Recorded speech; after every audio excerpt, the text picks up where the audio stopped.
everyone. You are watching Start It Sunday. I'm Rebecca Fenton. Happier, more productive weeks start here, as we like to say. Today, I'm so excited. We're joined with Emily Golden. Hey, Emily, how are you? I'm doing great, thanks. Wonderful. So Emily is a master certified coach. She is a speaker, a career performance expert, and she is an author. We do have audience questions for you, Emily, that we've submitted that we would like to get to. But before we do that, since it's your first time in front of our audience, I'd love to just introduce you. And what I find so interesting is you have nearly 2 decades of experience in HR and leadership. So what inspired you to transition from the corporate world to becoming a coach? Right. I spent 17 years in corporate human resources, in financial services, and in the chemical industry. What had me transition into coaching was a moment in 2010 that was unexpected. It was a moment that actually stopped me in my tracks. My then 5-year-old daughter was diagnosed with a neurological condition called Tourette syndrome. And as a mother, a devoted mother, had no idea that there was something wrong with my daughter. This was a shocking diagnosis. And it stopped me in my tracks because I knew nothing about it. And I had been very career focused up to this point. And this moment made me ask myself, what is my life really about? It was that inflection point of what is my life about and what do I want it to be about? I started to do a ton of research, and it caused me to ask myself, am I happy in my day job? Because the truth is that when the diagnosis came, I was miserable at home.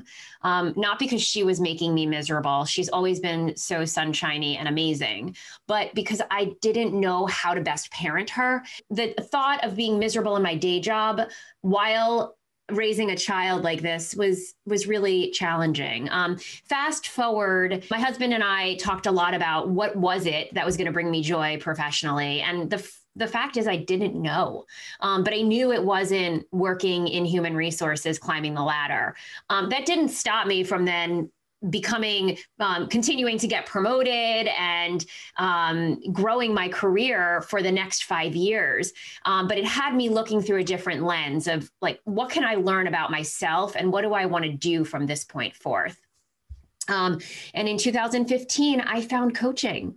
I started working with my own coach. I fell in love with the work, and the rest is kind of history. And I loved how in one of our initial discussions, you did mention when you did get promoted, which you did quite regularly, you weren't even excited or necessarily happy. You didn't have the reaction that you thought you would have being promoted. And that was a surefire way of your gut telling you perhaps you're meant for something else, which I think is really interesting. And that is totally, a lot of our audience members identify with that, especially as we think about our own career and professional development. And with that, I do have a couple questions from our audience, and definitely audience, keep them coming. Emily will be with us for a couple weeks answering them, and you'll also be entered to win a copy of her book, which is The New Golden Rule. So with that, I do have a question from Lauren H. in Buffalo, New York. What does perfect resume content look like to you? I spent so many years in talent acquisition, recruiting. And so I've looked at a ton of resumes. Perfect content in a resume is to me, is reflective of you and your personality, and also highlights your accomplishments. So there's nothing worse on a resume than for it to read like a job description. Your resume should highlight your accomplishments. So not just what you did in the role, but what you actually accomplished and what difference that accomplishment made for the organization. So I try not to go with perfect. Actually, the subtitle of my book is The Professional Perfectionist's Guide to Greater Emotional Intelligence. So let's steer away from perfect, but let's focus on accomplishment and what is unique to you when it comes to resumes. Resumes are tough.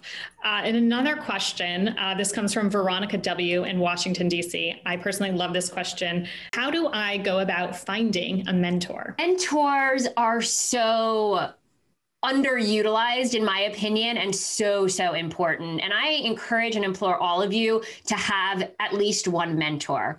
How do you go about finding a mentor? Talk to people. For me, finding a mentor is all about finding an energetic match. And I don't mean to sound woo-woo here. You can tell energetically, I am very high energy. I talk fast. I move fast. My mentors have always had a similar energy, and there's been something for me to learn from them. There's been advice that I am seeking from them. They've been a little bit ahead of me in my career. And so look for an energetic match. Look for someone who's doing something that you are inspired by.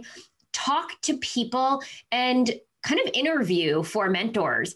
Ask the person, would you be open to mentoring me? It can feel uncomfortable, and it's such a compliment to the person on the other side. And of course, if they don't have bandwidth, they'll tell you, but don't be shy.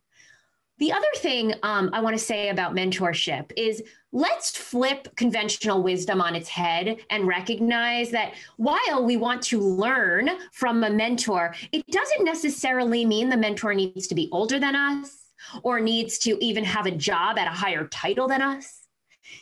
We can learn so much. I learned so much from my 16-year-old daughter. In a way, my 16-year-old daughter is a mentor to me. That might sound funny, but if you kind of look at the point I'm making, she knows more about how to manage on social and how to apply, she's a makeup artist, how to apply makeup than I ever will. So she can mentor me in those areas. So let's not hold mentorship as this, like, it has to be this title, the person at this title, or they have to look or act a certain way. I want to take that question actually one step further. I do think it was a great one. Given the current climate in a pandemic and everything is virtual now, are there any tips and tricks? Should people be looking on LinkedIn? Any advice that you have for people trying to find a mentor in this climate? So if you think that because we are in a pandemic, you'll wait to find a mentor or you'll wait to start networking because it's not easy right now, you are feeding yourself a lie. It is easier now and it is more accessible to connect with people than ever before. We all have the same limitations. Take advantage of it. Yes, LinkedIn. Yes, LinkedIn's my favorite, but there, we were talking just before. There's Clubhouse now. There's Facebook. There's Instagram. Connect with people over social. Invite them off the platform and onto a Zoom or Teams or whatever platform you use for video, coffee chat. I love to invite someone to virtual coffee and send them a $5 Starbucks gift card virtually and, an e-card. We have accessibility like never before. You and I are having an intimate conversation essentially, and we are in different states, right? Take advantage.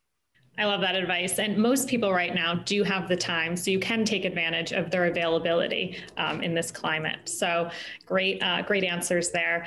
Next question from Doris M. in Nashville, Tennessee. Doris says, I have 18 years of experience in my field, yet I'm not getting any responses to my resume. So any help or advice there? We as humans are meaning-making machines. We create meaning about that. And it is something like that. We are not creating empowering stories in our head, right? So Doris, do not make up stories about what this means about you. Applying to jobs with a resume alone and just going through an applicant tracking system is not likely to get you a job. There are stats that range. I think I saw a stat that only 3% of blind resumes result in an actual interview. The stats are not in your favor. You must be leveraging human beings to call you forth to the organization, to flag you, to connect you to the right people. Especially with larger companies, there's so many applicants, and you could have a great resume and you could just wind up in a stack of other great resumes and not be getting noticed. Excellent advice. And a similar question, like Doris's, this one comes from Randy B. and in New York City. And Randy says, how do I get hired when I have years of experience, but it looks like I'm not a good fit for the role? It's hard to say because I don't know the specifics of the situation, right? In my coaching, I work not just on who the person is being, not just what the person is doing and where the person has been and the person's experience, but who the person is being and what the person's potential is. So it's very, in the job market, it's all like, I have this experience and therefore I should be a fit for that job because the experience matches up. Employers are becoming much wiser that it's really not about the experience you have, but it's about the potential that you bring. So check in with the energy that you're bringing and how you're showing up in the job interview and how you're talking about the potential that you can bring. It's, again, hard to answer this question in a vacuum because I don't know, but for sure, the advice I gave before about watching the narrative that you're spinning in your head is really important. When we're telling ourselves stories like, it's just not working, I'll never get that job, no one's noticing me, we show up with negative energy, no matter how hard we're trying. So know who you are, highest and best. In my book, I talk about this golden self, the highest form, the highest part of us. We all have it. And we also have this other side that tends to co-opt us, especially in our job search. Well, there's so many dynamics to job searching that are certainly challenging. I always like to kind of flip the script and approach job searching in the sense of what can I add to this company, to this job? What skill set is unique to me that I can then add, which I always think is a good angle to approach things from, is lean on your strengths. And absolutely. So what value can I add to this organization? Look at the company, do research, find out what's going on in their business plan and how can you uniquely impact that.